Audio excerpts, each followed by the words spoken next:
কোথায় যে আছি এখন, মানে যে Facebook live, Facebook video, Facebook post, এখন লাইক কমেন্ট ফলো আর কই যাবো বলে।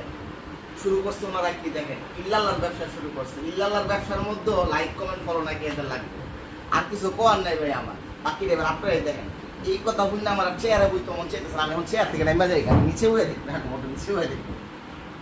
বাকি জিনিসটা আপনারাই দেখেন, আমার আর কিছু বলার নাই। বাকিটা বিচার আপনারাই করবেন, লাইক কমেন্ট ফলো আপনারাই দিবেন, দিয়ে আপনারা একটু কমেন্ট করে যায়। বাকিটা এবার আপনারা শুনেন নিজের মুখে, নিজের কানে শুনেন, মুখে না, নিজের কানে শুনেন। কত ইনকাম কত দৈনিক? মাত্র 3,000 টাকা মধ্যে থেকে 10-20,000 টাকা 10-20,000 টাকা। হ্যালো গাইস, আমরা এখন আছি টায়ারের বাজারে। আমরা লাইভ দোকান দিছি, সবাই বেশি বেশি লাইক কমেন্ট শেয়ার করুন। লাইলার দোকান, লাইলার দোকান। লাইক কমেন্ট ফলোর জন্য এখন ইল্লাল্লাহর ব্যবসা হলো সবারই দরকার, এখন লাইক কমেন্ট ফলো সবাই চায়। তো সবাই একটু তাদেরকে একটু ফলো লাইক কমেন্ট করে দিয়ে